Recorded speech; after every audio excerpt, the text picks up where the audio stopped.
I told you I found a gun in a telephone booth once, right?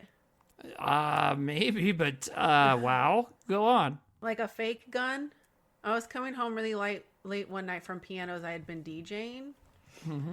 This is when I lived in New Jersey still. So this might have been before I met you. Yeah, I think right when I met you, you were still living in Jersey because I remember Yeah. that being a thing, but it was maybe right Oh, after I you think that was moved. right before I moved from there. Yeah, yeah. I was walking drunk with like 50 pounds of records on my back. And I had to walk from the Lower East Side down to World Trade Center to catch the train. Mm-hmm. There aren't really telephone booths in New York anymore. They got rid of almost all of them. But there used to be like one on every corner. So I would stop at each one to see if there was a quarter in the well. Sometimes I'd find one, and it was just a stupid little thing I would do. Um, and I was almost to the train, and I walk by one, and I go, "Is that a fucking gun? No, that can't be a gun." So I keep walking, and then my drunk brain goes, "Go look again." So I go, I put my bag down, I grab it. It's heavy, like a gun, but it's fake. So it's like a prop gun. It was like a prop gun, but super. It was metal and super fucking heavy. Was it like a pistol or Yeah, it was a little black pistol. was it a revolver or like a 9mm? Looked like a millimeter of some sort. So it was boxy with the handle, did not have the revolver thing in it. No. So I go, all right, put it back. And then my drunk brain again goes, put it in your bag. I'm about to get on the train at the World Trade Center. What? So I put it in my bag. I start to walk. Mind you, this is 4:30 in the morning on this is Tuesday morning, by the way. Okay. Oh yeah, I Monday hear, nights, yeah. what you got there? Hadn't seen anybody my whole walk. I turn around, it's a cop. Oh Jesus Christ.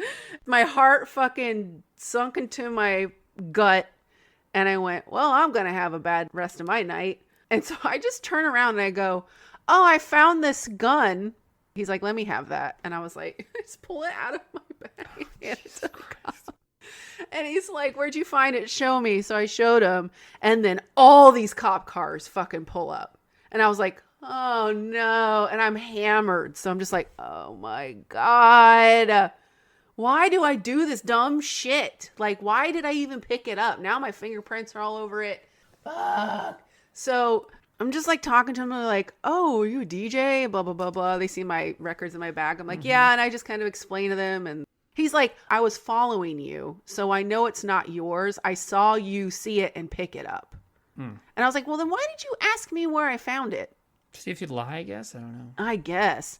Weird. But he goes, all right, well, just like hang out here on the sidewalk. So I sat there for like half an hour and they're all just talking to each other. Da, da, da, da. And the guy comes over. He's like, so there have been a bunch of robberies tonight down here in the Lower East Side. And we think you found the weapon that was used in all the holdups. What? Holy crap. So whoever had been robbing all these like bodegas had just plopped it right there. And Shandi picked it up. But then they were like, so we'll drive you wherever you need to go. As like your reward. Yeah. So I called Eric because he lived downtown. He answered the phone, thankfully. Because I was like, they're not going to drive me to Jersey. Right. I was like, you'll never fucking believe what happened. Can I stay at your house? And he was like, yeah, no Wow. problem. And he was like, that didn't Whoa. happen. I'm like, yeah, it did. That's crazy, But see, man. we didn't have cell phones and shit back then. Like, I had a flip phone, I think. But I couldn't I couldn't record the whole fucking time. Right. How did we get on this story? I have no idea. It's really good though. And the moral of that story, kids, is white privilege. Yes. Maybe that's If you why were I a black started girl, talking you would have about been fucking shot. I would be dead. Yeah. I mean, don't you agree? I mean, Yep. shit, like you said, you pulled a gun out of your bag, even if the cop asked you to. If you were not white, shit. Even though he said he saw me put it in my bag, Yeah. he still would have found an excuse to shoot me. Fuck yeah, man. I mean, honestly. And maybe we're being dramatic. Maybe it would have been fun. We don't know who these cops were. But, I mean, that's the kind of shit that happens. And when it's not, when it happens to someone who's not white, it normally ends in a worse way. You know what I mean? So, instead of us being buddies and now we're going to give you a ride home, you know? Yep. Like, what the fuck?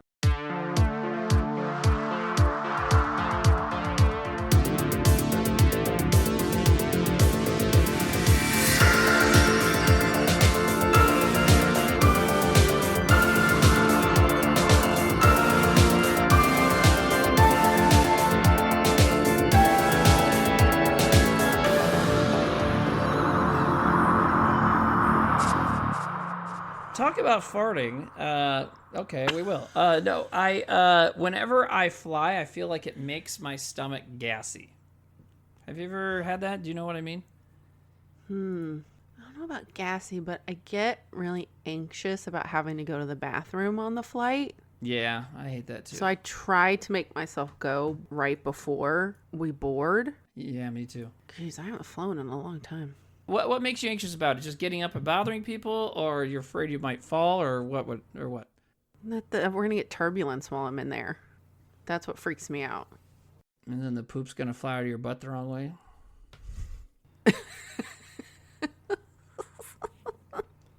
Word up. Yeah. Well, so there it is. This is Earned Full of Popcorn. My name is the Grabber. That's terrible. That's terrible. He's a bad person. That's not a cool horror movie character you want to be like. You don't want to be them. Yeah. Anyways, I'm Timmy Williams. I'm still me over here. Miss Farty McGee. Yeah, Farty McButt farts. And this month, okay, we wanted to watch 2 new movies, which we are doing, but then somehow it ended up we're going to watch 2 movies that one of us didn't like as much when we first saw it. So, huh? Right? I know. Did you just burp again? No. Okay. It's just funny how we just are like, oh yeah, we'll do this, and then we just do something completely different. Well, but it just makes more sense. It's still the same thing. Yeah, doesn't matter. Yeah, and you know what it is too, and maybe this is because we're old people or whatever, but I think the more recent we get with the movies, the more likely it is that we won't both love it. You know what I mean? And maybe older movies we look back with rose-colored glasses, whatever, but it's harder for new stuff to impress us. That's 100% correct. Yeah? I have insane high expectations for newer movies. Mm-hmm. Well, you know what part of it is because they get so hyped. Mm-hmm. They really do. And this one is no different. I mean, we're talking about The Black Phone that came out in, I believe, June of 2022. And yeah, it was majorly hyped. Do you remember that it was a big deal, right? It was a huge deal. And then I didn't see it in the theater. So I'm trying to think in 2022. I still kind of was like, I don't want to go to the movie theater. I'm still a little freaked out by everything. I remember I watched it at home and I was texting you about it. Like, have you seen this movie? Oh, really? Ethan Hawke. Yeah. Because I remember texting you because it had been a long time since I'd seen a newer horror movie and liked it. Mm-hmm. I was like, oh, have you seen this? Did you like this? And you're like, eh. Yeah. And you know what's funny? Yeah. So, and I looked at my Letterboxd review. I gave it 3.5 stars. I'm always very nice with the stars on Letterboxd because it doesn't really matter. But even my review was like, I liked it, but then I didn't remember liking it that much. I kind of thought it was just like meh and like didn't sit with me at all. And, it was one of those things, before I move on, it was one of those things that like when a movie's either really good or really bad, it like sticks with you. But I think the worst kind of movie is the ones that are just straight up middle of the road. Mm-hmm. And are just like eating, plain white rice. Yeah, you're like, it's good. Yeah, it's like, it's fine. You know what I mean? Like, fine. And if I was making movies, that'd be the last thing I want to hear. Like, right? Oh, it's fine. I want people to, obviously, it'd be great if they're like, this is amazing, it's a masterpiece. Or be like, that's the worst piece of shit I've ever seen in my life. Because then it'd be like, okay, well, why? If you make something, you want it to create a visceral reaction. Which is why comedy is good sometimes for lazy people, because when you're doing live comedy, there's one specific visceral reaction you're looking for, so you know right away if it's working. Mm-hmm. Laughing. That, or they're sitting there like this. Yeah, and well, but so when someone does that at a show, it always makes me like, oh god, oh god.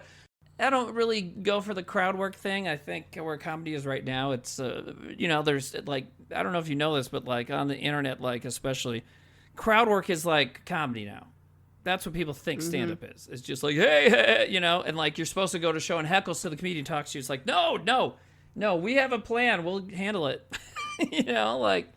But sometimes when they're doing that, then I'll be like, okay, let's work on this grumpy Gus, and try and get a bit. But anyways, so that's all to say. The first time I watched The Black Phone was kind of like, meh, whatever.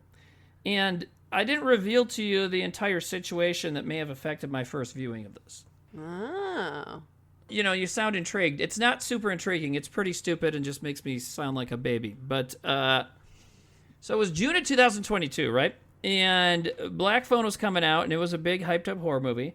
And Zach's movie Barbarian was going to come out a few months later. And he told me that Black Phone was going to have a trailer for Barbarian. So that's why I went to see it in the theater. And I went, and, we have a very nice movie theater here, but, it's not a big company. It's not AMC or one of those. So, they do distribution a little bit differently, apparently, because there was no Barbarian trailer. That sucks. Right? So I was like disappointed before the movie started. So it's kind of like too bad for the movie. You know what I mean? I did just watch it this morning now, of course. And I watched it with my daughter, and I did enjoy it quite a bit much more. I enjoyed it more. How about? There's some parts of it that are awesome. I will at least say that. So I also didn't know until you sent me the email that this was based off of a short story by Joe Hill. Yeah. I didn't know that. And we both read that. And by the way, since I always procrastinate, thank you for waiting, literally just sitting here with your microphone on while I finish the story. But so, okay. What did you think of the short story? I love the short story, man. Yeah. He knows how to write. And we were talking about his comics last night a little bit. Lock and Key and American Vampire is one of my favorites. But 30 pages. I mean, I sat at the bar last night reading it on my phone. And we've talked about this before. I don't read as often as I used to, but I got through that in 30 minutes just sitting at the bar. Yeah, that's great. I was a little daunted. I go, oh man, I got to read 30 pages. Yeah. But once you get going, it paints fast. such a great picture. Yeah, so they were like, oh, the Barbarian trailer will be on Black Phone. I'm like, cool. Well, I should read the short story first. So I went and got the book collection from the library here. The book, it's a collection of short stories. 21st Century Ghosts is what it's called. And Joe Hill does that because he likes to write like his dad, who's Stephen King. So, and if you saw Joe Hill and didn't know his lineage, you'd be like, that is Stephen King's son. Have you seen a picture of him? Mm-hmm. He looks exactly like the fucking guy, right? Exactly like him. Like, a lot like him. And I don't know if that's good or bad. Is Stephen King attractive? I don't know. Not really. I feel like he's looked the same his entire life, Stephen King? Yeah. Like he's looked like an old man his whole life. And like this picture of Joe Hill from 2019, it's like, holy shit. Like, he looks like he's made out of half his dad and half somebody else. That's kind of how babies work. But well, you look at that. And when you have a child, God, it's like, we had her baby shower after she was already born, and all my family was there, and they were all like, she looks just like Tim. Everybody says it. I like to be the person that actually tells them what they look like. I'm like, doesn't look like you. Kind of looks like Dad. And they're like, really? Yeah, because they do. Right. So anyways, the short story, I like it. I think the movie didn't change very much from the story. All it did really was take the story and expand it. Mm-hmm. They added a lot more to the sister vibe, which is cool. But there's one thing from the short story that they changed in the movie that I think was a really good idea. And, I sometimes have the same problem with Stephen King that I do with Joe Hill, which is that sometimes with their character descriptions, they kind of go with stereotypes, or maybe it's a little quick and lazy.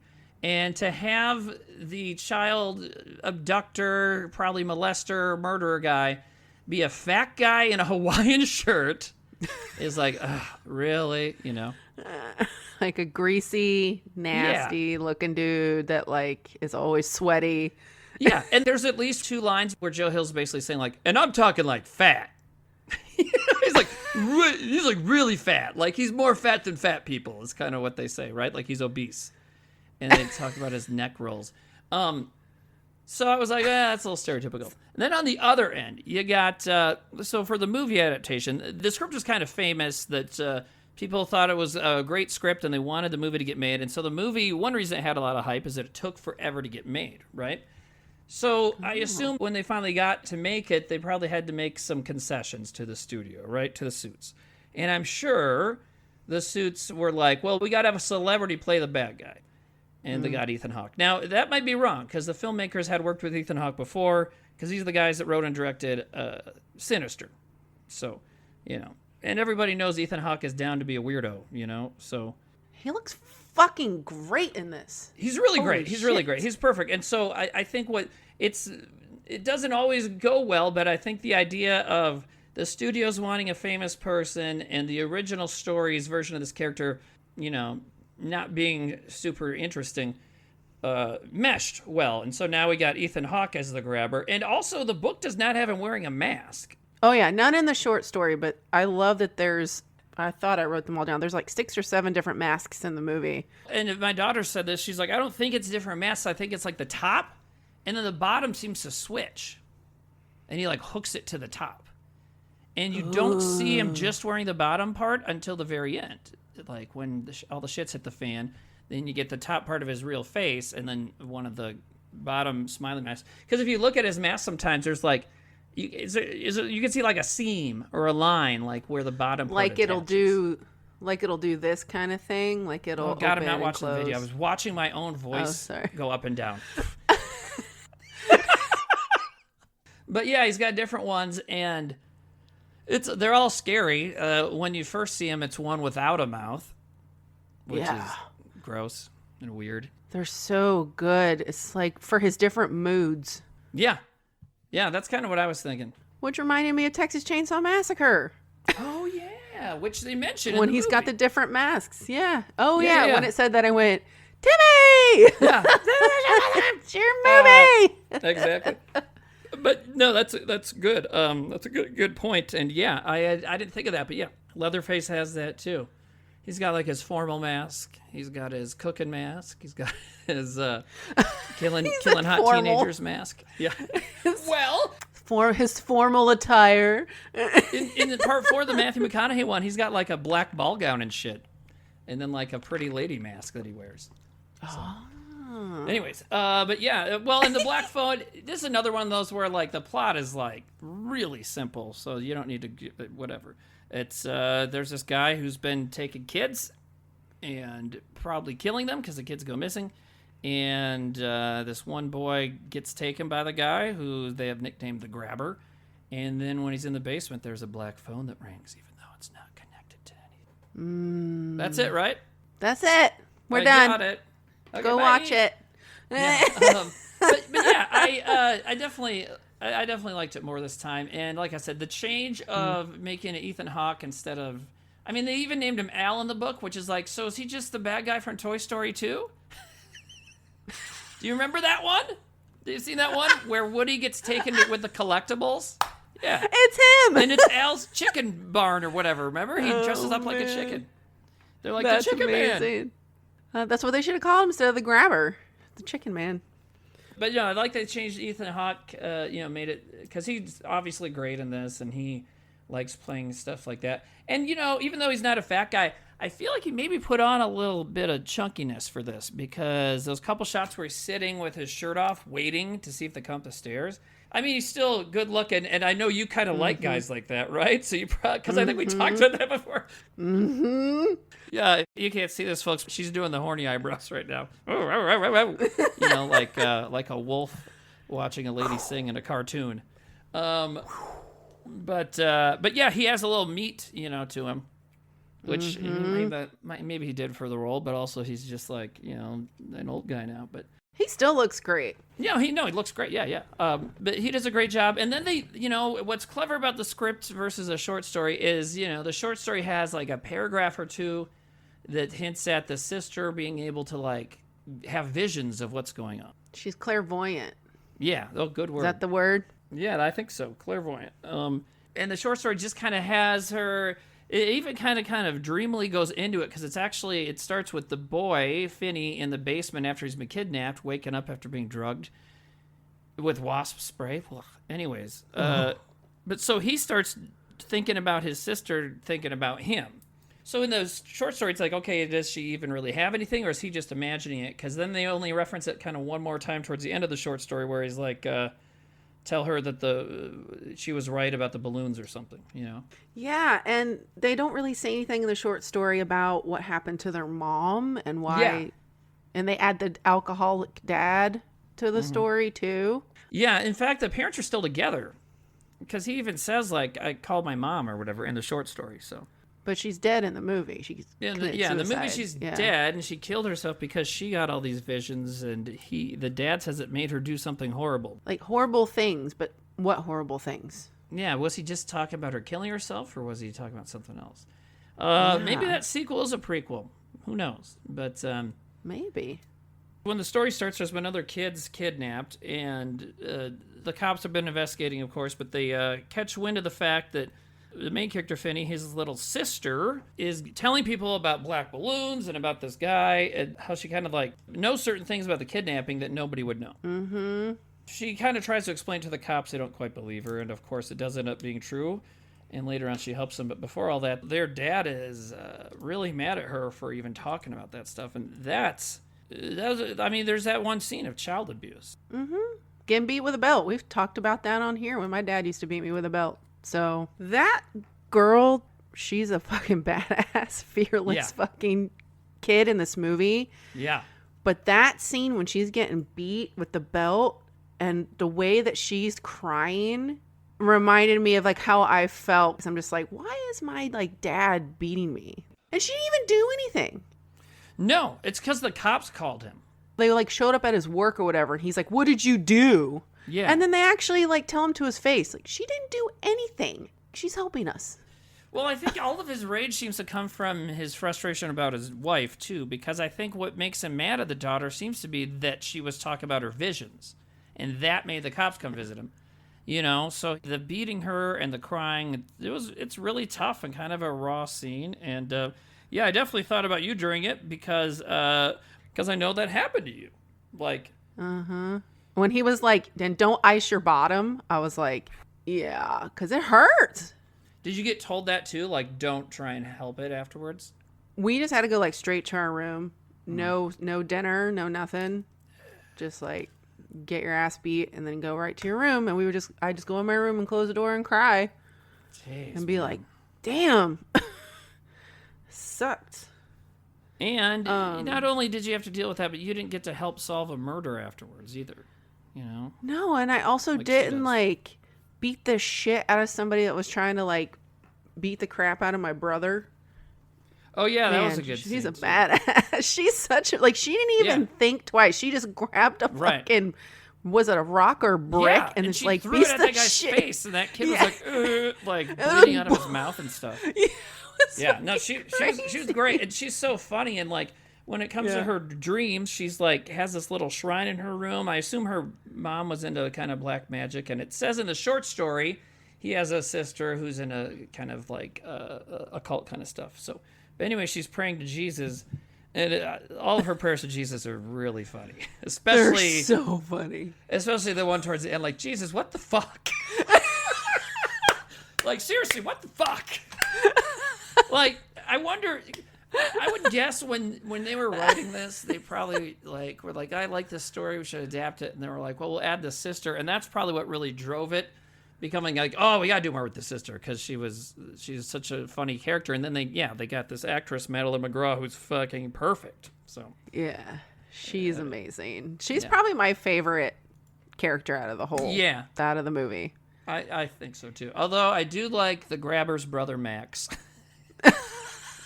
He's a good character too. Max. But But the main deal of the movie is this black phone, and when the grabber first brings the kid into the basement, he's like, they think they hear a phone ring, and and the grabber asks if the kid hears it, and the kid hears it really faintly, right? Yeah. At first. And, yeah. What does he say in the story? He says like, that phone hasn't worked since I was a kid. Yeah, and he says it in the movie too. Yeah, and I'm like, so do you think that he used to get put down in the basement when he was a kid? Yeah, good call. I didn't really think about that. I mean, obviously they hint that he's been in the house his whole life. Okay, yeah, but I didn't think about why. So that's a good point. Yeah, that he was down there, or what if there's a grabber before him, and he kind of became the new grabber, like his dad.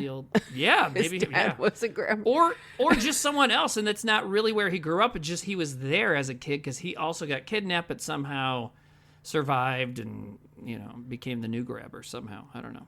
Yeah, there's a great juxtaposition of Finney and his dad. There's that shot where they're at the breakfast table, and Quinn's trying really hard not to make any noise. And you feel the tension of like, if she makes any sound, Dad's gonna get fucking pissed. Yeah. And she does make a sound and he gets pissed, and she just constantly says, I'm sorry, Daddy. And Finney's just like sitting there waiting for shit to escalate. Yeah. And like can't make any sound. I love that there was that dynamic. And then when he was trying to get away from the grabbers, he had to do everything super quiet, and he had to be almost like he wasn't there. Kind of the same thing he has to do with his dad. It's like he learned what he needed to learn, which I think is just really, really good writing. It's just so good. You're saying you think he knew to be sneaky in the basement because he had to be sneaky around his dad. Yeah. Yeah. Weird life skills. Yeah, weird life skills. And, so this black phone that's disconnected, obviously, so it has some connection to the grabber, the killer, but also Finney starts being able to hear it the longer he's down there. And it turns out to be previously murdered kids, like the kids that he knew. And it's like, they're ghosts. Man, when they just start showing up. Yeah. Freak me out. I love those parts too. And they show up like how they died. Yeah. like that one kid, like suspended in the air. Yeah, the upside down, the back's arched. Ugh. They seem to say that was maybe a younger kid. It seems like maybe the grabber broke his neck over his knee or something, I'm so glad you had me read the story before watching it again. Yeah, I'm a genius.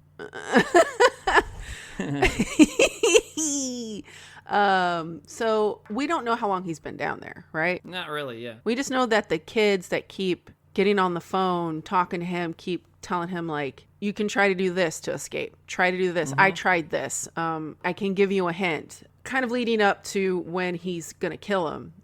Yeah. But he hasn't eaten anything. We don't know how long he's been down there. He was smart enough to start drinking the toilet bowl water. So he's hydrating. When your body starts to starve, you start to hallucinate and all kinds of shit. So I'm just wondering if that is a part of it. Because some of the things this kid did, I was like, how do you have the strength to do any of this stuff? And it actually describes more in the story of Finney being really like fucked up when he's down there. Like he can barely like open his eyes. He can barely get up. Yeah. It's because of the spray. Yeah, and also because he, like, tried to fight him. Yeah. And fucking bit his arm and shit. But his, like, head hit the back of the van. So, like, he was, like, really fucked up when he went down there. That was, like, one part that I kind of wish they would have shown in the movie a little bit more is, like, Finney just seemed fine. Yeah, I thought that, too. Which I was like, what? How is he fine? Yeah, because in the short story, it takes about half the story for him to kind of get out of it, which is understandable. Great. I mean, because it happens in the movie too, where when the grabber grabs you, in the book, he sees a picture of a bee or a wasp on the can, so it's some sort of bug killer, and he sprays it in this kid's face, and I'm guessing that's supposed to be the same thing in the movie. But yeah, that's poison, So, so in the book, like half the time his vision's all screwed up, and he's like groggy, and he doesn't really know what's going on. He can't move very well. And yeah, you're right. In the movie, he's kind of fine right after. Yeah, I just thought that was like, we can't have a scene. I think that would have helped a little bit more. Yeah. with the just like how fucked up what the grabber does. Like this shit's fucked up what this guy does. I think he sprays it directly in his fucking mouth. Yeah. So your like throat would be all fucked up. Like how could you even like talk? Yeah. Ugh. That's gross. It's gross to think about. And also very, very scary. When he's like, "Do you want to see a magic trick?" And he's like, "Yeah." Yeah. No. Stranger danger. Right. Stranger danger. And now this is the mid-late 70s, so I don't know if the idea of stranger danger was still not quite all the way there, but it took a longer time for people to get worried if a kid wasn't home, you know? Yeah. Because they're just like, oh, yeah, they're just out. Yeah, they're just out. Or teaching a thing of like, get home before like the street lights come on. Yeah. That was what we got told. Yeah, or my parents' house was in front of a big park, and my mom, well, I'm related to my mom, so that's probably all the explanation you need, but she would just go out the back door and be like, "Dada!" And it was loud enough, because we're fucking loud, you know? So, and something like that. I think it was like that. I mean, we're talking a long time ago now, you know? So, like 33, 4 or 5 years ago, so I don't know. But yeah, you know, it's definitely something that is not quite the case anymore.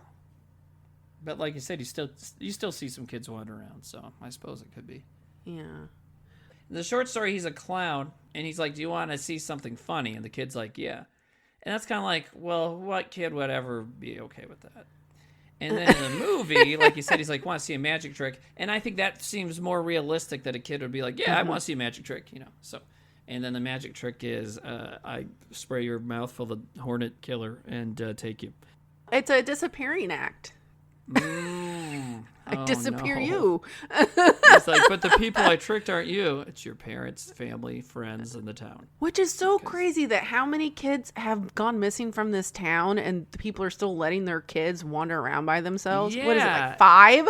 Well, he would be number 6. Yeah. So, yeah, you'd think there'd be, whatchamacallit, like a curfew or something, you know? I mean, they do show scenes of the school having like a memorial thing and the cops come and talk and stuff like that. But it also seems like maybe they should be more worried than they are. But, and it almost seems like some of them think it's like folklore, because towards the beginning of the movie, when they're walking home, they're talking about it. And the sister says something about the grabber. He's like, "Don't say his name." She's like, "Why?" And he seems to, they don't ever say the full idea, but he seems to kind of reference that there's some sort of folklore out there that if you mention the grabber's name, he comes to get you. So it's like, okay, so these kids are missing, but they kind of have made it a cautionary fable kind of thing, and they're not really too concerned anymore, or what? I don't know. It's kind of weird, you know? So yeah, real life boogeyman. Like, don't say his name. I will say, man, the kids in this movie, they fight a lot. They do. There's a lot of fights. They're fucking violent. Yeah, and they fight. I mean, we had fights in school. I never got in one. Did you? I bet you did. Oh yeah. Yeah. I just knew you did. Maybe you mentioned it before. Not at school though. Okay. Not at school. It was like not fighting at school. No, it would be like on the weekend or something, like getting into fights with people. A lot of pulling hair type of stuff. Okay. Now, when you had a fight with someone, did you plan it? Or did you start fighting? Okay. No. Because, like, we had kids like, this guy's going to fight this guy at this park at 3:30 today. What happened? And we showed up. Like, this really happened once. The park behind my house, I didn't really pay attention to the kind of kids that fought each other. There's a bunch of people hanging out of the park, like at 4 p.m. or something. And I was probably in, I don't know, 8th or 9th grade. And the other guy wasn't showing up. Oh. And so people were like, well, so-and-so's supposed to fight this guy, so let's go get them. Did someone have a fucking black book with all that week's fights in it, or what? You know? And you know what happened? Nothing happened. Nah. No, my neighbor Dave showed up. He's a great guy. He showed up eating just 2 pieces of bread together and drinking orange juice, and people thought he was weird. But I was like, I get it. You like bread? You like bread. But yeah, the fight thing is it's really happening quite a lot in this movie. Maybe it's before they all had Nintendo or something. I don't know. But There's always kids chasing Finn, trying to beat his ass. There's like kids fighting. Yeah, just lots of fighting all the time. There's that. Finney's not safe at any moment in this movie. He's not safe at home. He's not safe at school. He's not safe wandering around the streets. Oh, that's a good point. Can you imagine the type of anxiety that would give you as a kid that age, that like you have nowhere fucking safe to be? That's a great point, dude. I did not think about that, but yeah, you're right. He's got his shitty dad at home. He's got bullies at school, and then of course on the streets you got the grabber grabbing people. Yeah. So you're right. He's always like, he's probably always in like flight mode. Yeah, like walking on fucking eggshells. Yeah, well, maybe that's why in the movie he kind of snaps out of his grogginess quicker, because he's like always having to do. He's like, here we go again. I got to find my way out of this shit. You know. So the kismet for me with this movie is that I've been rewatching Lost and like really getting into it again. I'm on like season 6 right now. And who's in this movie? Oh yeah, Jeremy Davies. Yeah. The dad. Yeah. So my first Jeremy Davies experience was Saving Private Ryan, which I saw in the theater back in the day. And then, yeah, Lost, but also he was a great villain on Justified. Did you ever watch Justified? Oh, no. I'm going to have to watch that then. Timothy Olyphant's on my list of dudes who, if they showed up at my house to take a shower, I'm not sure what would happen next. You know, because he's like fucking dreamboat, right? Also, Mike Coulter, the guy who played Luke Cage. I think we've talked about him before in an episode, but just beautiful man. Anyways, so Justified's awesome. And Jeremy Davies plays like this redneck kind of gangster character, part of like a redneck organized crime family. And he also played that kind of character in one scene on Twin Peaks: The Return. And then, then he played this like scientist guy. But he's got this thing that he does that's great. And he does it in this movie when I forget what he says.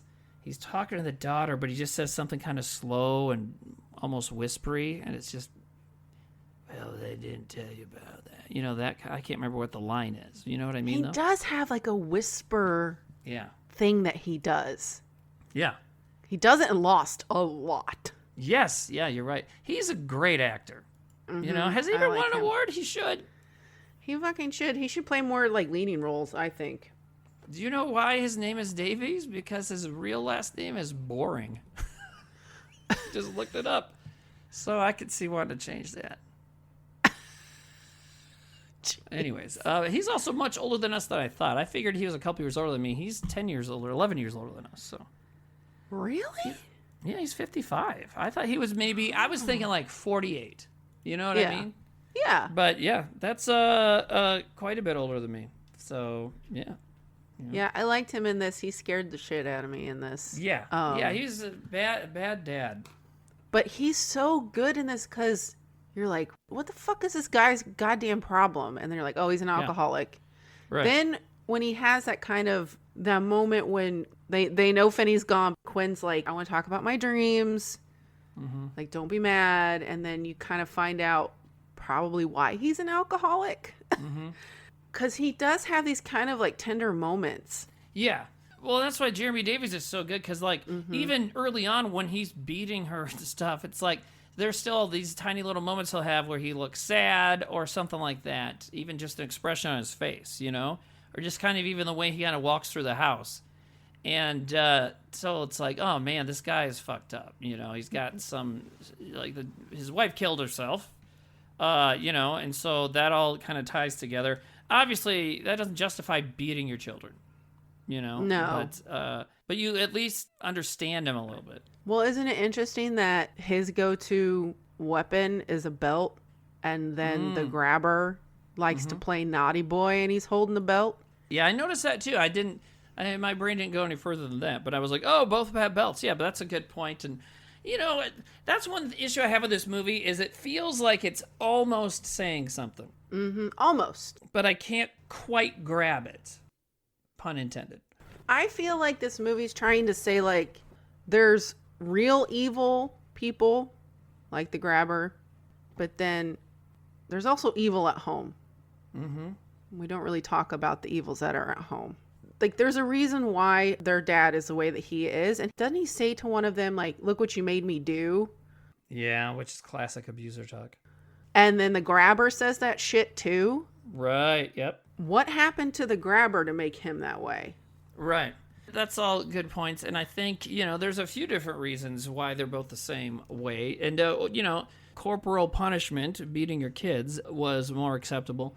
And yeah, I would assume the grabber also was beaten as a kid, probably with a belt, and that's one of his issues. And I think you're right about, there's, this true horrible evil everybody can agree on, like the grabber, but then there's lots of other things going on that people, there's even scenes where, during these fight scenes when all the kids are fighting each other, there's even scenes when Finney himself is, not getting involved when maybe he should have, helping another kid or something. And I think it's, and then you have that, when they show that flashback scene, one of the kids that ends up being a ghost, you see kind of what he was doing right before, and he starts this huge crazy fight at the convenience store.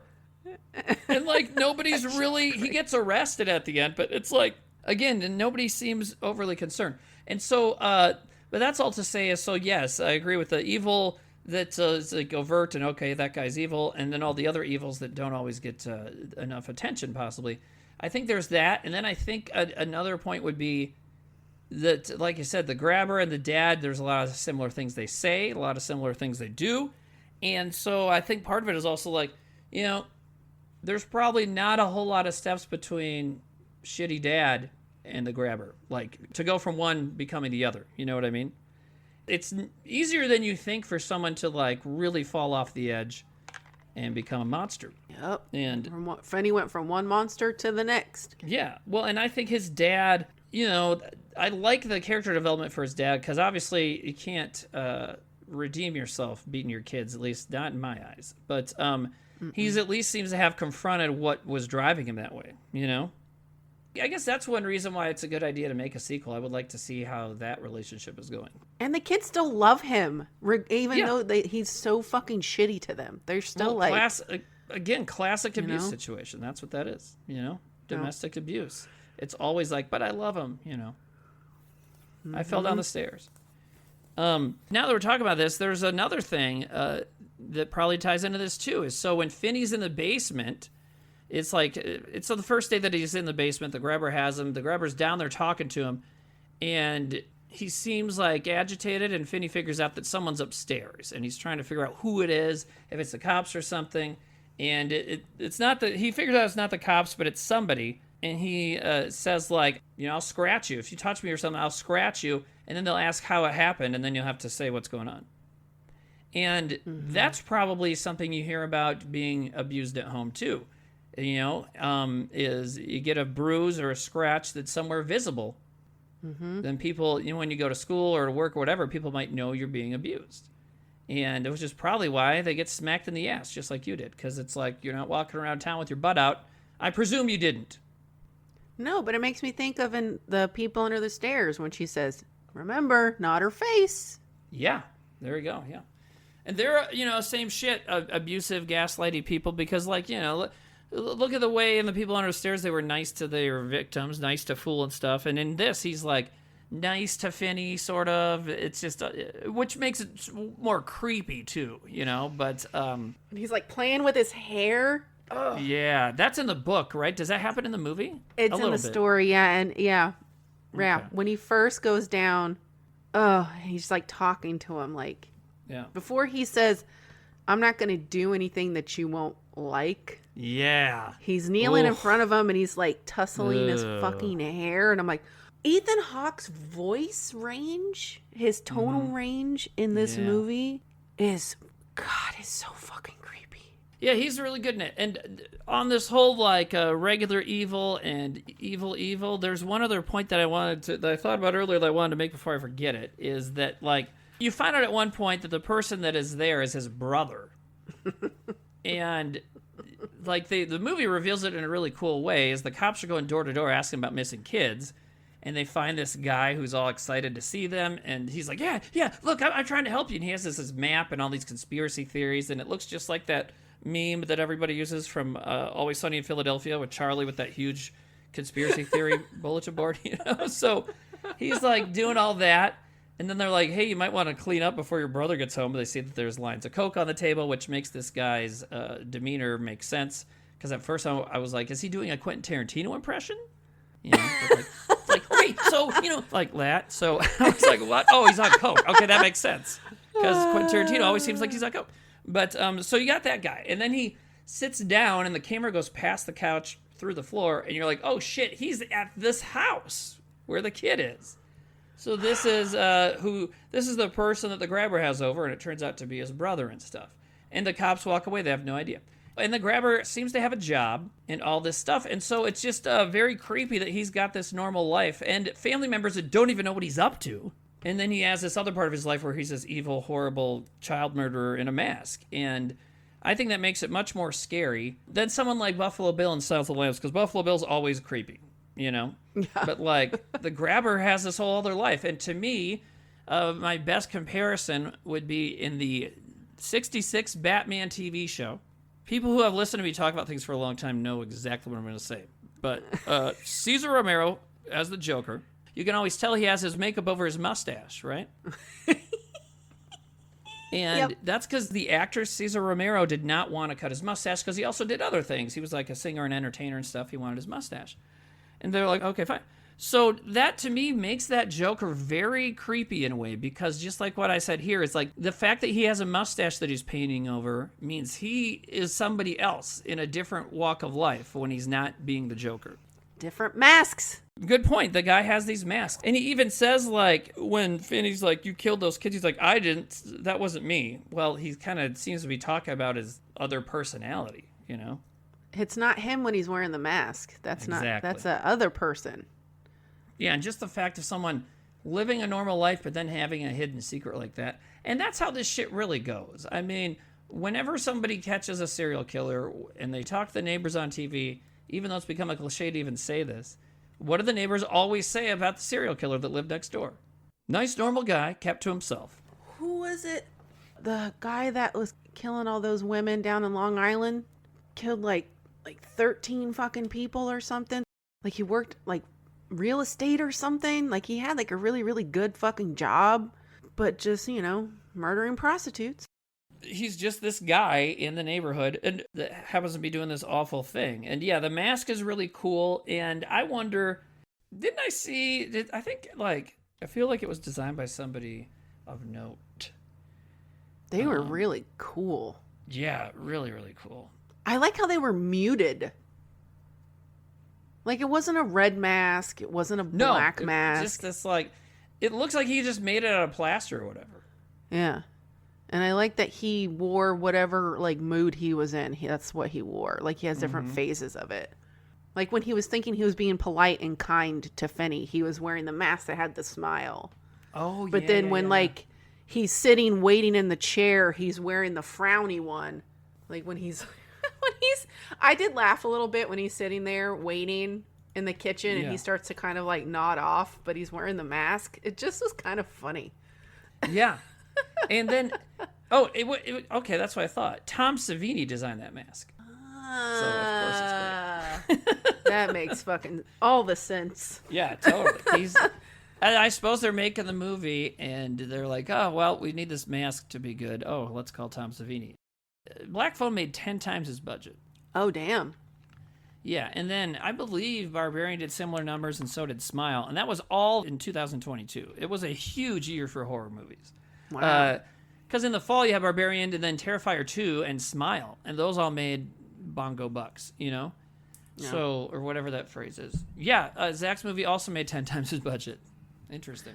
So. Damn. Yeah, good job, everybody. But, like we said, in the book, they say he's a clown. In the movie, he's a magician, and he's got his big black van full of black balloons, and it says abracadabra on the side.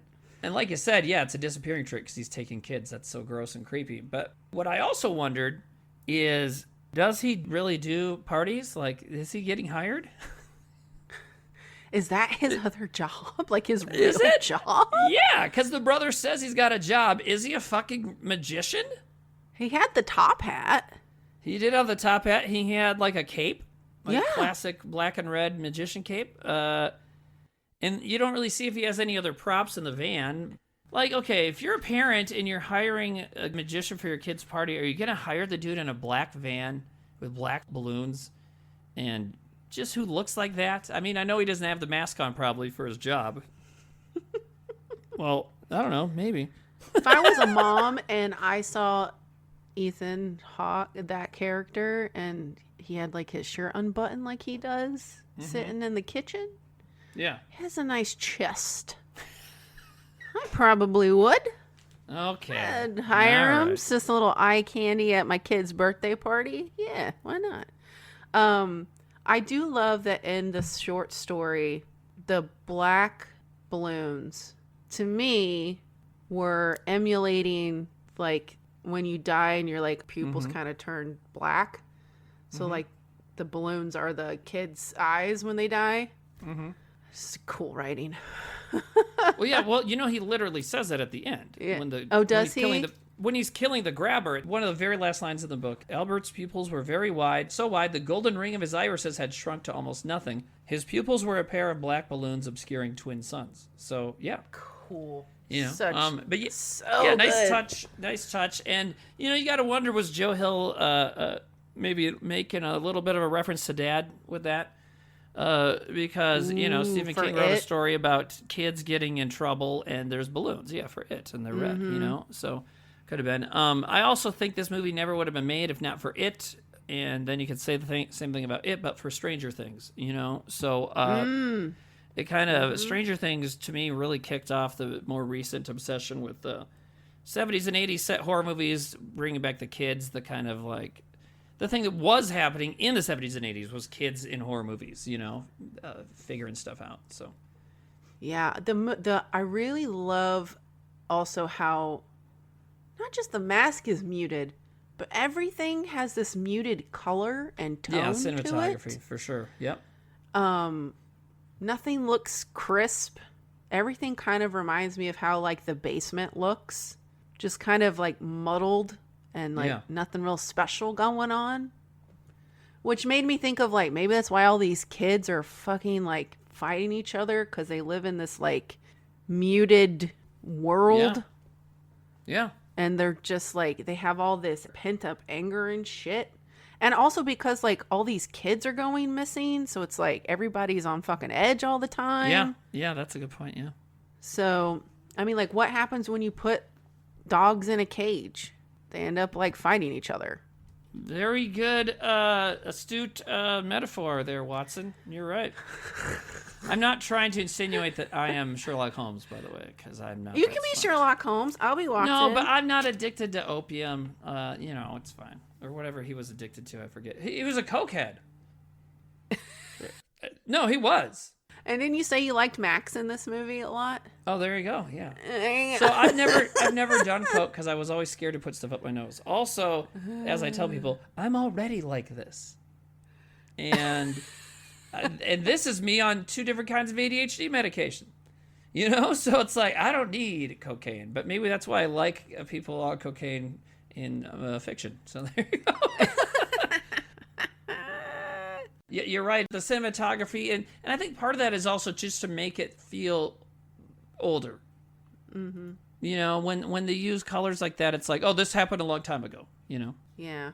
We always talk about how you don't like men's 70s fashion. Do you like the kids' 70s fashion? Yeah, I thought they're all right. The sister, Gwen, had some good outfits, but they're just kind of normal, you know? I feel like that's kind of my main argument when it comes to that, is that the men's clothes in the 70s were so fucking 70s and overly stylized, whereas women's clothes were kind of, I don't know, a little more tasteful and refined in a way that they still just kind of work as clothes in any period of time. You know? Mm-hmm. I mean, one of the cops on this has those plaid fucking golfer pants that I don't think a cop would wear on the beat anymore, you know? So yeah, I don't know. But yeah, and did the grabber have a Hawaiian shirt? No, he kind of had this, he had like a work shirt on with a name tag thing on it, right? Yeah. Yeah. He had like a very big collared shirt. Okay, yeah. And I think the brother Max maybe had a Hawaiian shirt because, you know, he was like the crazy cokehead conspiracy theory guy. Isn't that fucking crazy that The grabber has his whole other life. Like, he's walking by all that shit in his living room that his, like, brother is trying to literally find him. And he's not worried about it? No. And there's just, because I'm wondering if when he doesn't have the mask on, that, like, all of that just goes away. Oh, like, it's like a split personality. Yeah. Where he's just like, oh, what are you doing? And when he's not the grabber, it's Al. Yeah, that's a good point. And maybe that's why at the end when he kills his brother, and because his brother finally fucking figures out that it's this house, his house, then the brother opens up the door, finds Finn, and then unbeknownst, the grabber's right behind him and kills his brother. But at that point, he doesn't have the top part of the mask on. He just has the bottom half. It's like, okay, so he's talking as the grabber, but what he's seeing, he's now seeing it through the eyes of normal person, Al, as the book would say. Which is why he's like upset about his brother getting killed. That's when he says, look what you made me do, right? Yeah. Look, you made me kill my brother. And I did what? Fuck you, dude. I'm just trying to get the fuck out of here. I'm some kid in your basement, shithead, you know?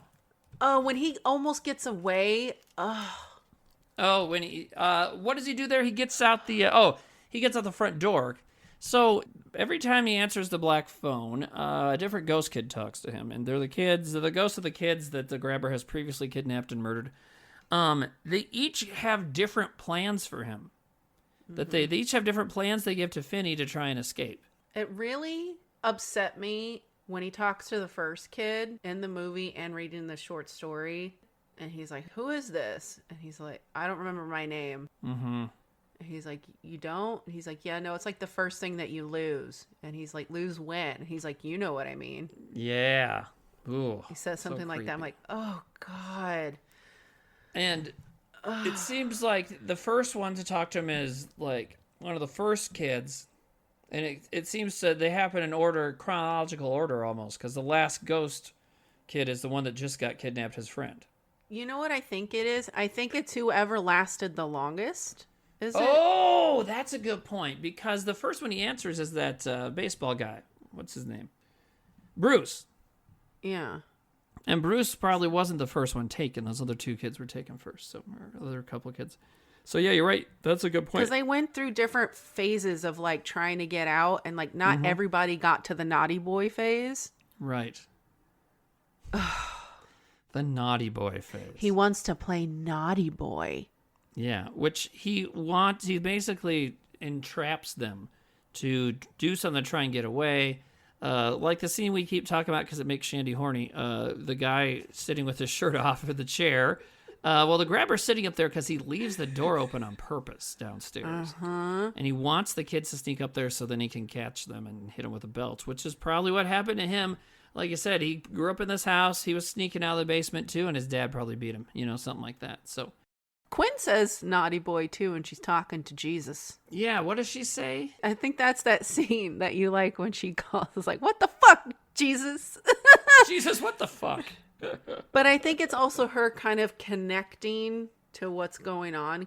Because she's like, don't act like you can't hear me. I know you can fucking hear me. She says something in that manner. And she's like, oh, maybe it's because you're being a naughty boy, not listening to me. But I think she says it because she's getting, her clairvoyance is connecting. Yeah. You're probably right. That's why she knows the phrase. Because every dream she has is a little stronger. Yeah, but she doesn't know why she's saying it. It's just like this thing that comes out, Yeah, definitely. She's so cool. Yeah, I like the way they do the clairvoyance in this. And, just Googling around while we're talking, I come across an article that made me want to never read anything ever again. Which said, the movie Black Phone forgot something. The Black Phone forgot to explain her powers. It's like, oh, my God. Guess what? She gets it from her mom. Well, yeah, they make that pretty clear. It's fucking, what do you call it? Genetics. She's a fucking Genetics. X-Men. She's an X-Man, all right? And, you don't need more than that. Why do people want to watch that shit? If Black Phone 2 is a prequel, I'm going to be very disappointed. When I was watching it again, I did the same thing I did when I first watched it. I kept going, which is so stupid. It's like, well, this is what I would have done. Or why isn't he doing this to try to get out? I was like, he keeps bringing him glass bottles. He also has the back of the toilet bowl lid. I'm like, why aren't you just standing next to the door waiting for him to open it? Because he likes to come down and look at you. Yeah, he says that, man. I just wanted to look at you. Yeah. He's like, well, because of the first day Finn like passes out and then he wakes up and he's like, I'm hungry. I'm not going to bring you any food. Well, why'd you come down here if you're not going to give me food? I just wanted to look at you, that's all. Okay. Like, they never say it in the story or in the movie, but this guy's a pedo, right? Like, he was gonna fuck with these kids, like, molest them and stuff, right? He is messing with them. Like, hardcore messing with these kids. Yeah, that's kind of what Which, by the way, we don't approve of that, by the way. Just want to put that out there. Did they kept saying it in the short story, or did it just happen at the end when, like, the phone actually pulsates? Like, it actually breathes? Yeah, they only mention it once in the story, but in the movie it happens, yeah. Like, the kids still have some kind of life, and they're breathing it into the phone to connect to Finney to try to help him. These kids just tried whatever they could think of, and that Finn was the only one that heard the phone. The rest of these kids didn't hear the phone. Right. So nobody was helping them. So they're just like, this is what I could think of while I was down there to try. Right. And he tries each one of these things separately and it doesn't work. And then at the end, it's a combination of everything. Yeah. Because he uses the cord to trip the guy to fall into the hole. And he dug the hole because another ghost told him about it. So cool. I felt so bad for him when he was like, you can like bust through the wall to get to the freezer. And there's just the shot of the freezer on the other side of the wall. And I'm like, oh no, it's one of those freezers that you have to like push it in and pull it. God damn it. It's a weird old one because it's probably from when the grabber was a kid.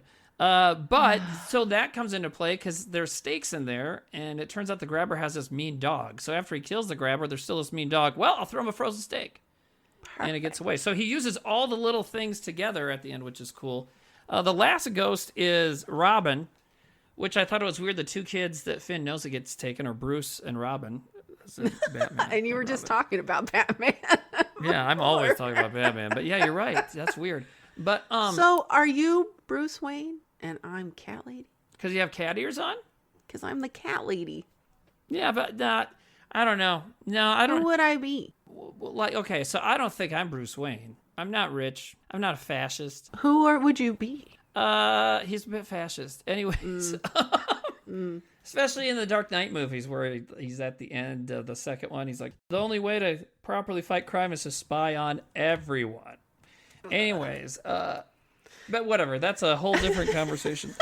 What superhero identity am I? Well, I always related to Spider-Man. I always felt, like the dork that finally accepts his own strength. Kind of thing. Which for me, I don't have spider strength. I can just talk a lot. And so, I'm at a point in my life where that's what I use to make money, So, and I have done that for a long time now, but yeah. Anyways, but I've always related to that. And, or like the X-Men, because the old school X-Men stories were just basically puberty is a real bitch. And it gives you, when you become an adult, you're now given these powers. You're given emotional powers. You're given power over people, like you become smart enough to like manipulate people or abuse them if you want, and you have to use those powers for good or bad. And the X-Men also has this whole civil rights movement kind of thing into it. But I related to those. In fact, and this is all a tangent, and this is your fault, by the way, because it's your fault, 100%. It is.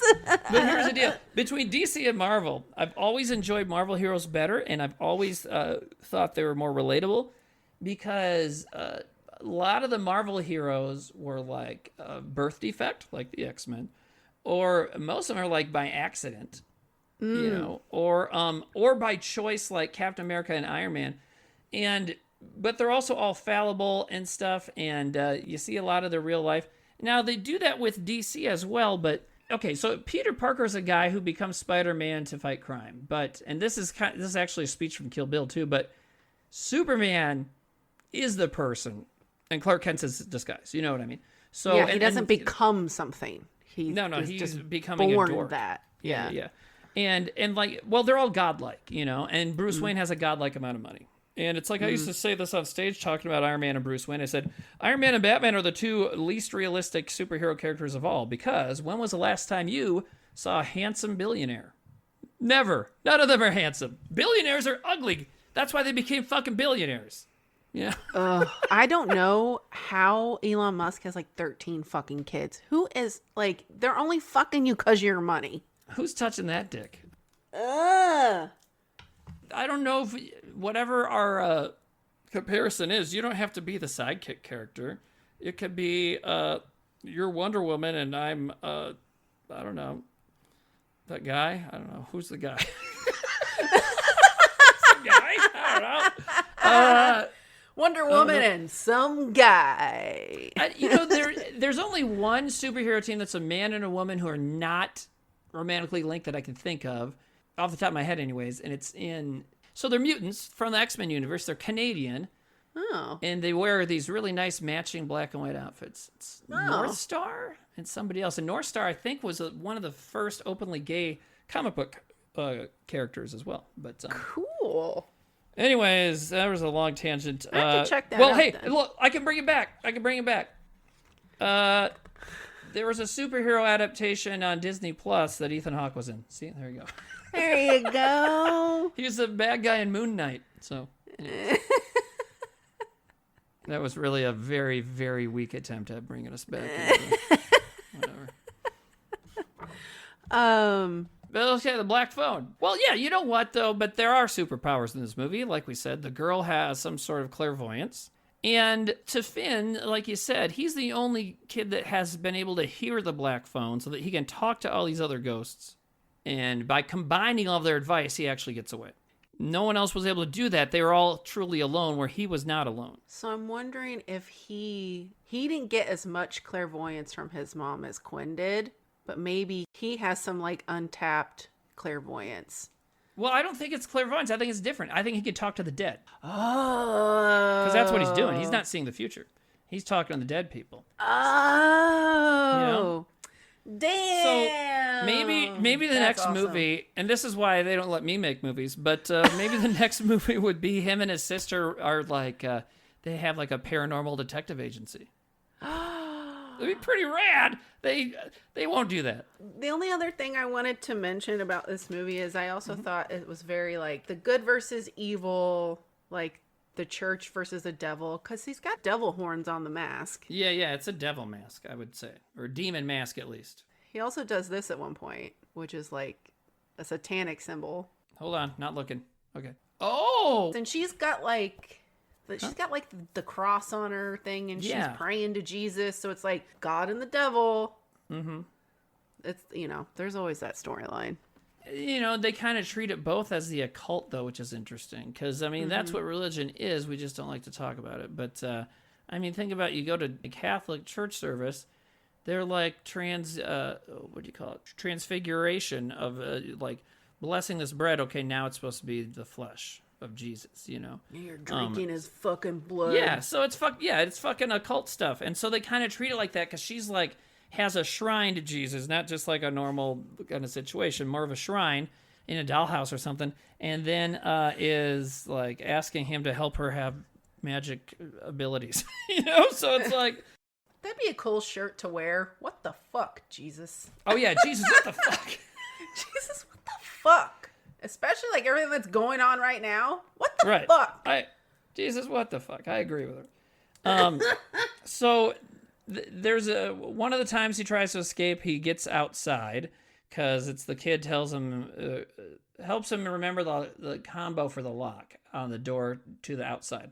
So he sneaks up there and he has to sneak past the grabber while the grabber's asleep.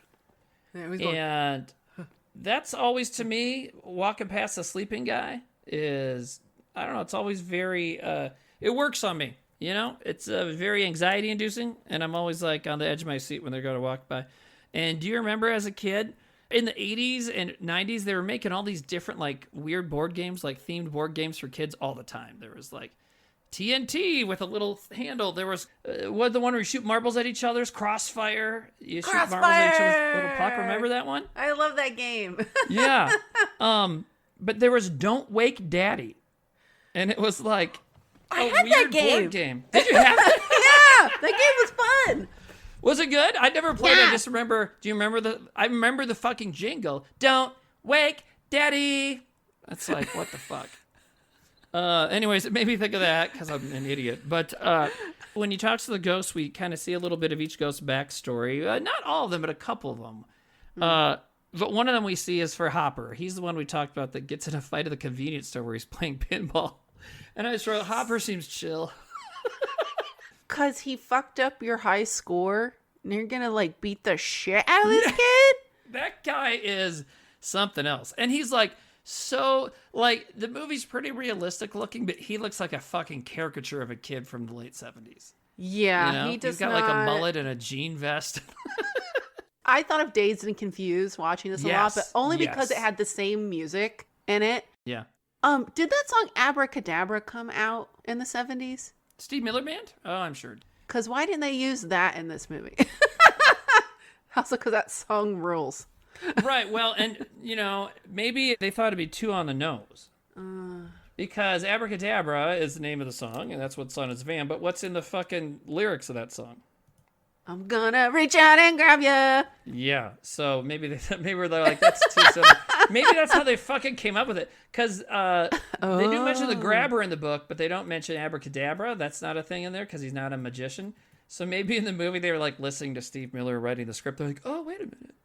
But they do make they only have a couple what you would call needle drops, a couple soundtrack songs, but they make good use of them. Not really necessarily lyrically, but just the music works. There's that Pink Floyd song towards the end, right? They use Sweet, not Ballroom Blitz. That's Sweet's most famous song, but their second most favorite song, Fox on the Run, I think it's called. Do do do do do do do do do do do. There's a couple more. Come on and take a free ride, free ride. Oh, Free Ride's in there too. Edgar Winter Group. Come on. Which is in Dazed and Confused, and they use it both in the same of like being at the school. The song is used in the school in this, and it's used in the school in Dazed and Confused. I guess I didn't catch that because I guess I don't remember Free Ride being in Dazed and Confused because another one of Edgar Winter's songs is Frankenstein. Oh, I love that song. Oh, dude, I love Frankenstein. Have you ever seen the video of them playing it? Oh, it's so good. Yeah, that music video is cool too. Because I mean, he has a band, but Edgar Winter's playing like 5 of the instruments. He's got like a guitar and a saxophone strapped to him, and he's playing a conga, and he's playing a bass. It's like, good job, man. Good needle drops. And like you said, the score is cool, and it's got that kind of 80s synth to it that's so popular to do, but it's well done, and it really works with the tone of the movie, I thought. It's good, and I had to look it up, because I was like, why is this so good? Because it's Mark Corvin, who did the Lighthouse music. Oh, and The Witch. The Lighthouse was so fucking good. Would that be a horror movie? What do you mean you don't like me beans? What? Would that be a horror movie? The Lighthouse? The Lighthouse? Fuck yeah. Or is that more psychological thriller? No, that is absolutely a horror movie, I would say. Yeah, that movie's fucking dope. The film has defied categorization in media. Interpretations of it range among horror film, psychological thriller, or character study. Okay, well, it's all of them. And I would never I don't trust that kind of statement anyways. But I would say The Lighthouse fits, especially the last 10 minutes are fucking insane. So. Oh, it's insane. And I mean, what is a horror movie? A movie... Like, to me... Yeah. It's got to make me feel a certain type of way. Yeah, maybe scared. Right? Not just scared, because, like, not all horror movies are scary. Some horror movies are hilarious, but there's that element. Right, to us. But there's the element of fear, the element of dread is always in the movie. I think to call it a horror movie, it has to be kind of more just about that element. And, I mean, The Lighthouse, it's literally the name of the movie, and it's the only thing in the movie. It's these two guys are sitting at a lighthouse slowly losing their minds, you know? And that's terrifying because that's going to happen to us, Timmy. What, you and I working at a lighthouse? We're going to end up in a lighthouse arguing about horror films. But we don't argue. Like, I thought this would be argumentative because I didn't like the movie when I first saw it and you did. And now it's like you found a couple problems with it that you probably didn't notice before. And I found much more to like about it. So we kind of like just ended up both being like, what, B+.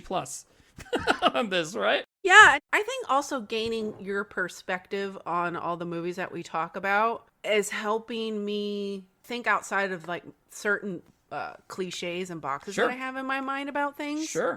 I think talking to you, I have gotten better at putting my thoughts down and also noticing kind of what's going on. Just because, like, yes, I gain new insights on stuff from you too, and it just kind of makes you better at it. But I still enjoy the horror movie on a visceral level, like, what the fuck are you doing to the characters kind of vibe too.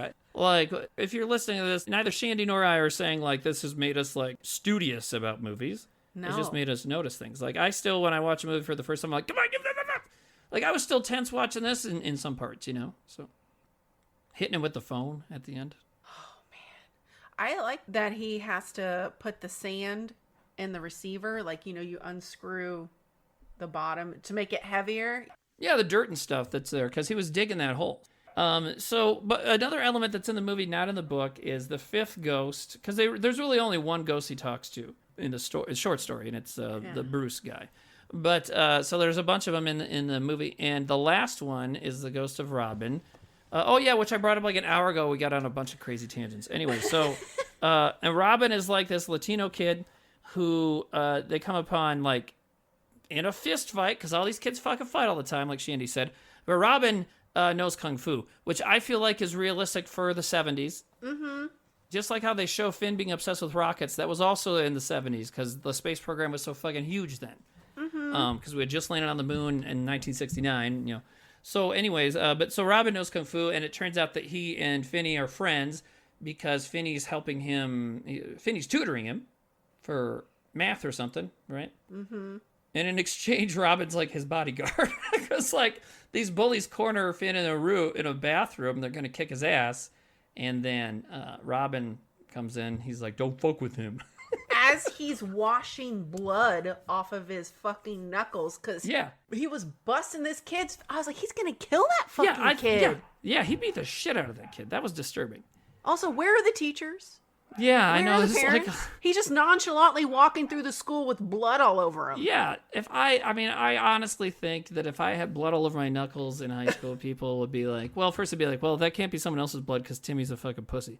But I would like to think the teachers would at least be like, hold on. Like, what's going on?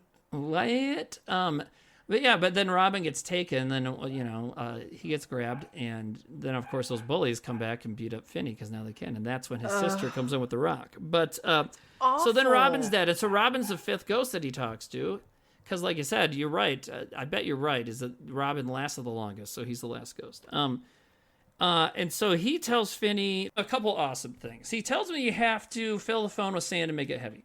And then he also tells them, we'll get to the middle part in a second of what he's saying, but like he says that, and then he also says, remember everything we told you.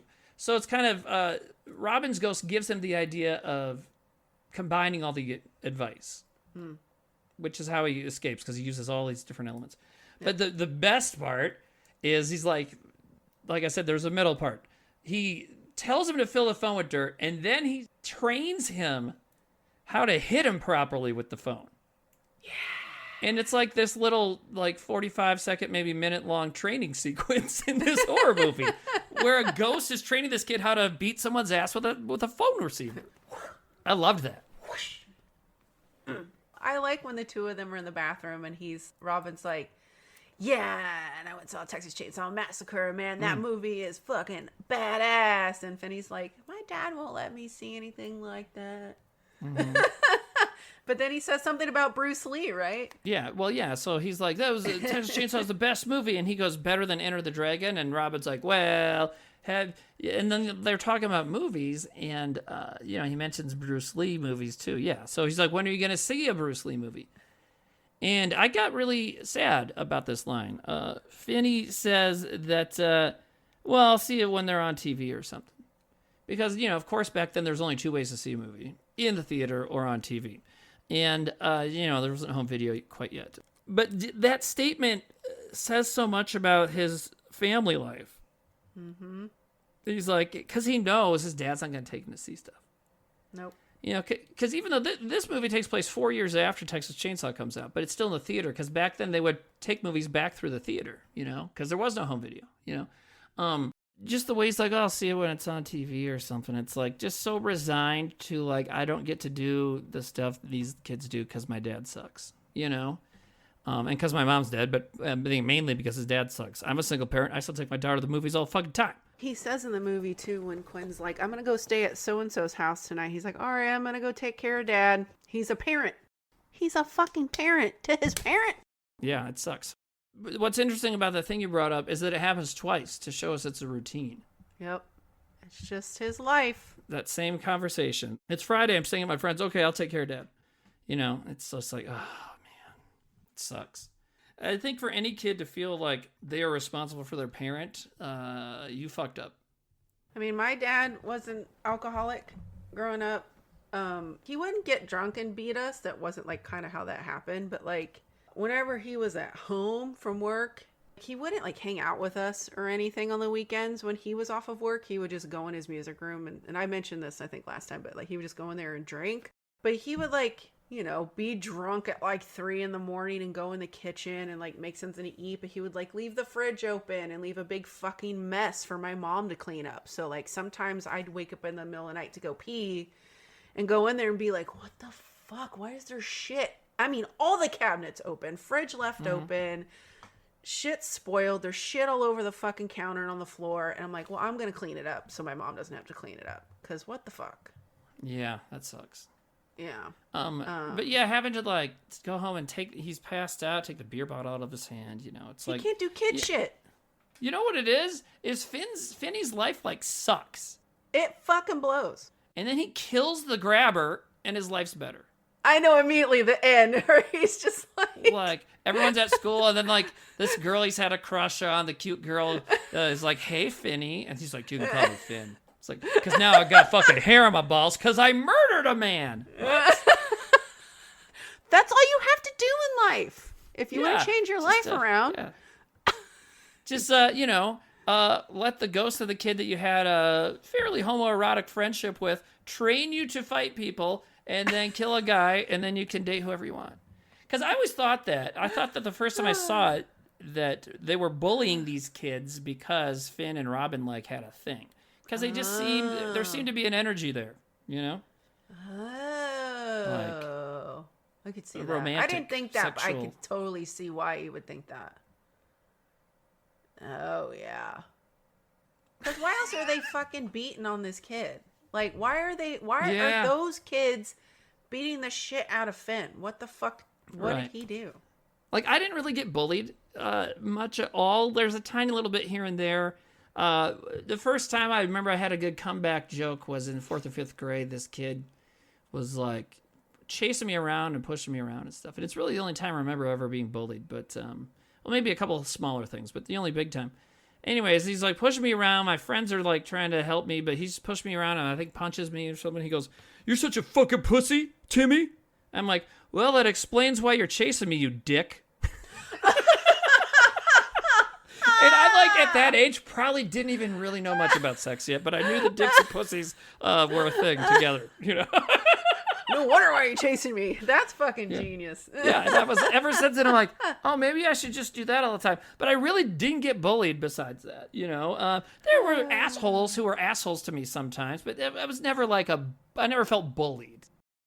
Oh, I liked it when they find him at the end, because the girl sees the house number in her dream, and that's when the cop finally believes her. Like, okay, so we'll go look at that house. Well, they find that house is fucking empty. There's no furniture. There's nothing. And they find the basement, but they find the 5 dead kids that have been buried. And so they're figuring this out. Well, then, in the meantime, Finney has fucking escaped and comes, like, kind of crawling out the door of the house across the street. And they're like, what the fuck? And I love that.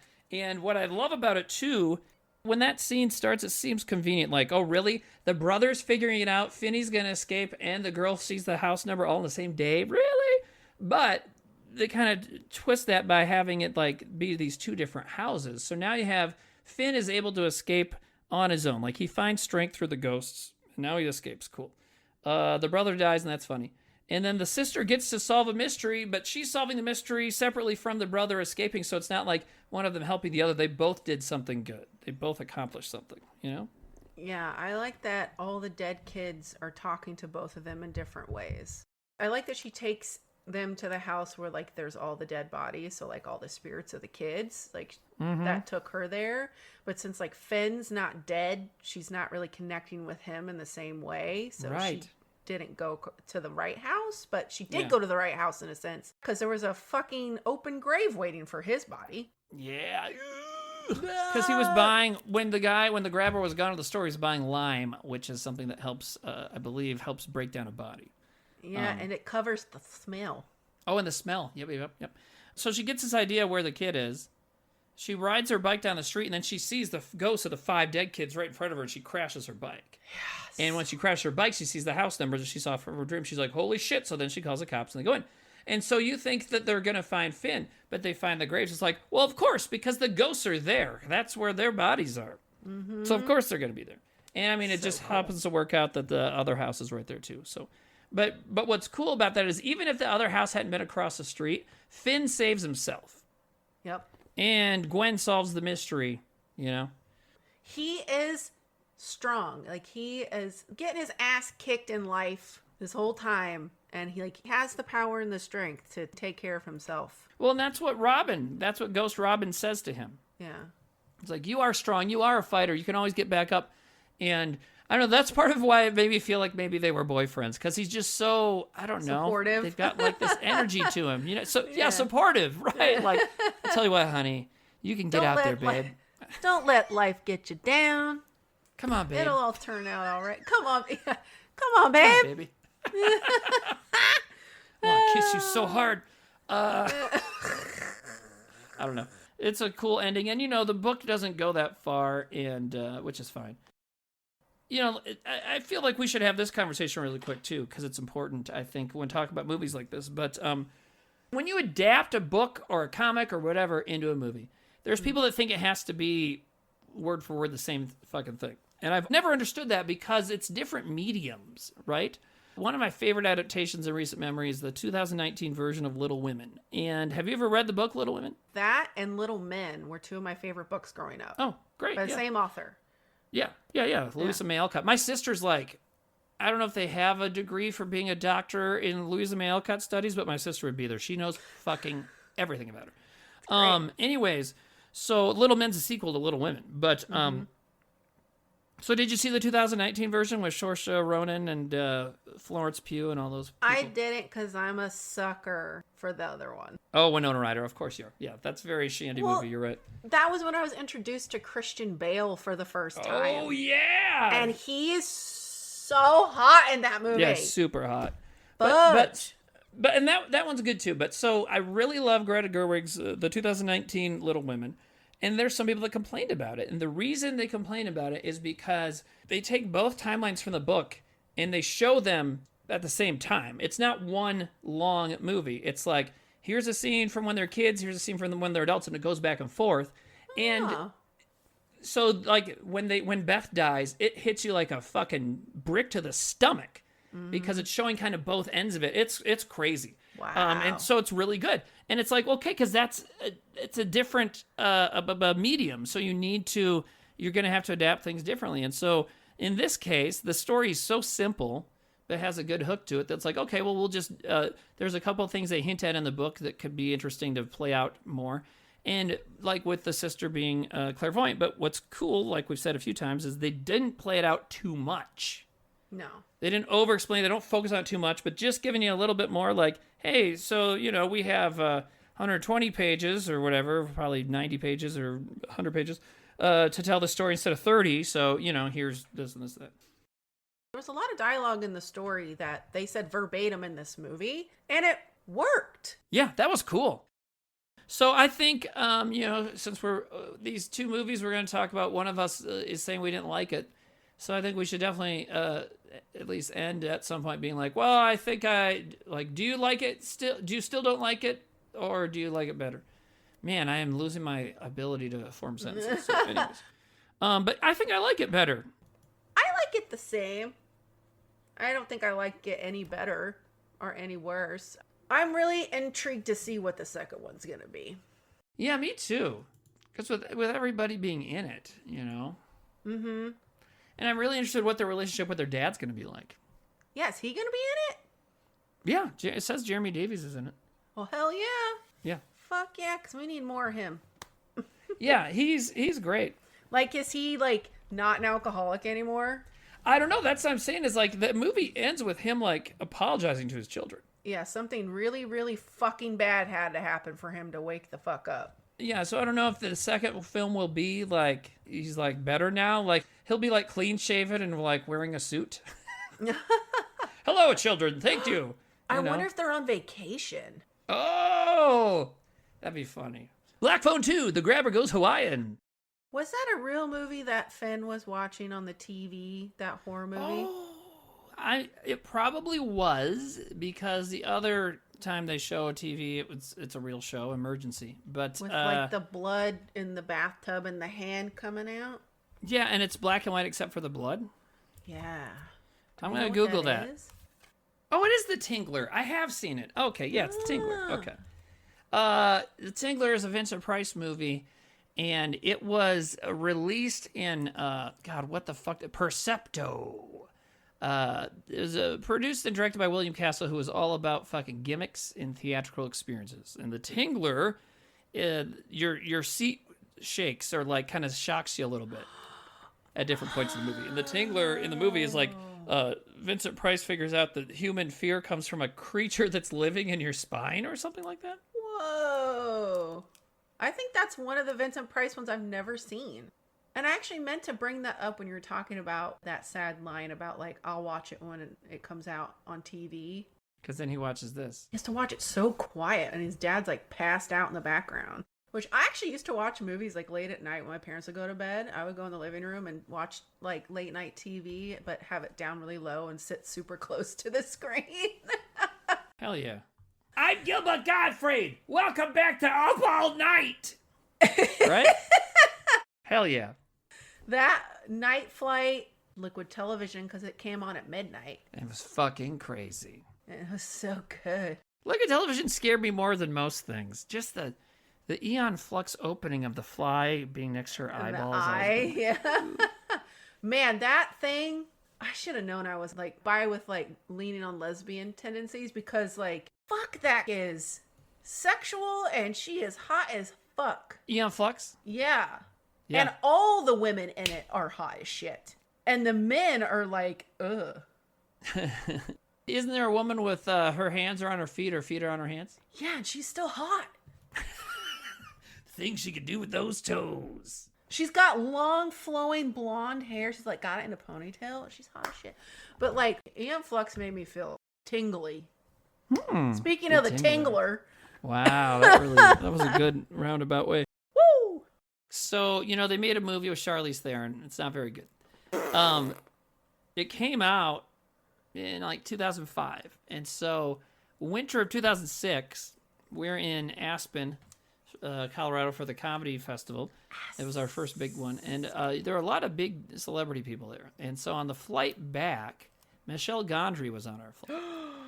And Darren said he saw Michel Gondry watching Aeon Flux, which is just like horrified look on his face the whole time. Oh no. I just realized I have the hair again from the portrait that Michel Gondry drew of me. What? Wait. Hold on, I'll grab it. I have it. Hold on. It's right in front of me. Hold on. Wait, you know him? Oh, interesting. I didn't know you. I'll show you. I don't. There's another thing I didn't know. Oh wow, that's great. And so he drew you with like Lilu hair, basically, which is what you have again. So for a little while there, he had this thing on his website that was like, send me a picture and I'll draw you and like mail it back. And then I think he was filming something. So like a year and a half went by and I just kept getting emails.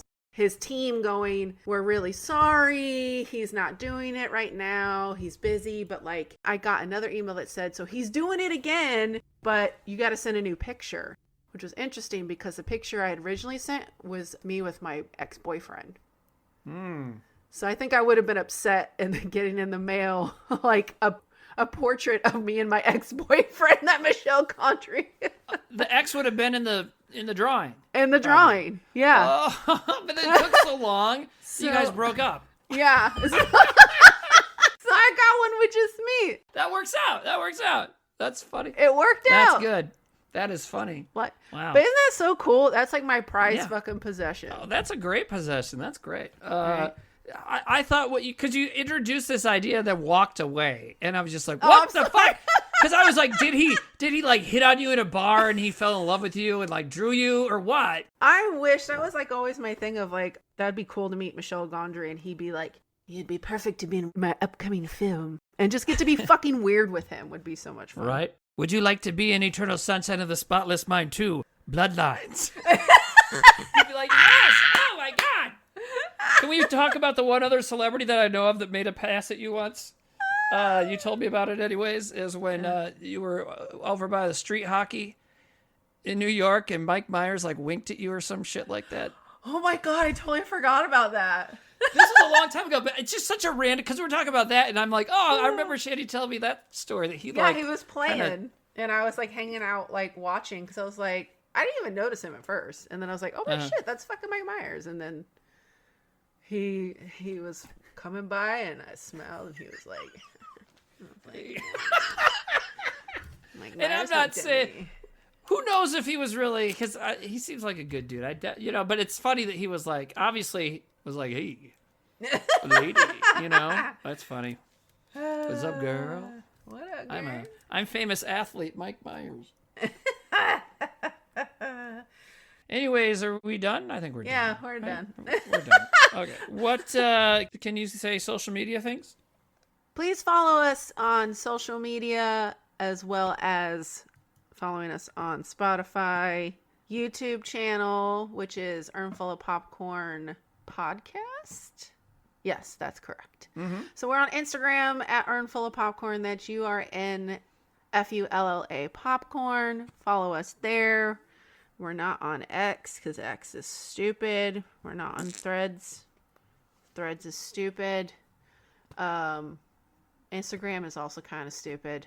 They're all stupid, but we're on some of them.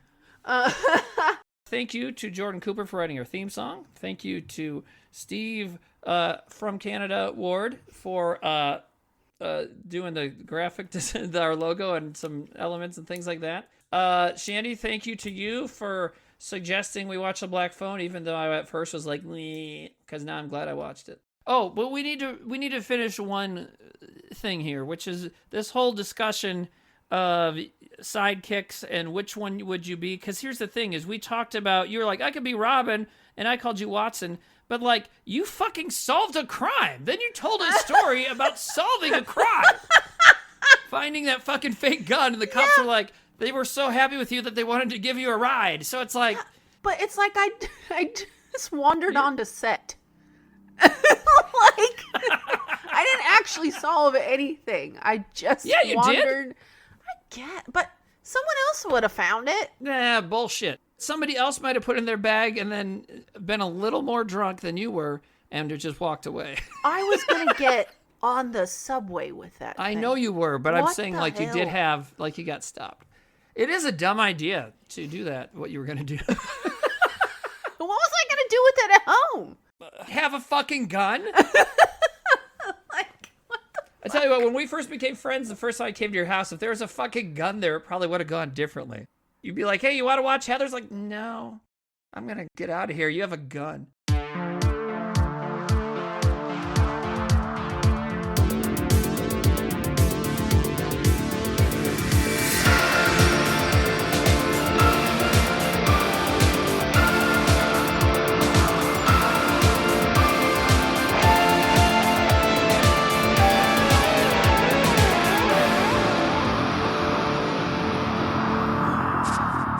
Yeah, don't be Jeremy Davies, and don't teach your kids to fight each other like everyone in this town from the Black Phone. So There's something in the water in that town, probably. yeah, fight stuff, some kind of fight water.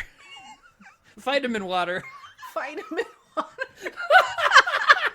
50 Cent, we got a new product idea. Call me, Curtis. Give me a call. I know you hang out in my part of the country now, Curtis, because he bought part of the Minnesota Timberwolves basketball team. What? They play Minneapolis, like 4 hours away, but not that far. And he's there sometimes. So that's fucking random. Oh, God.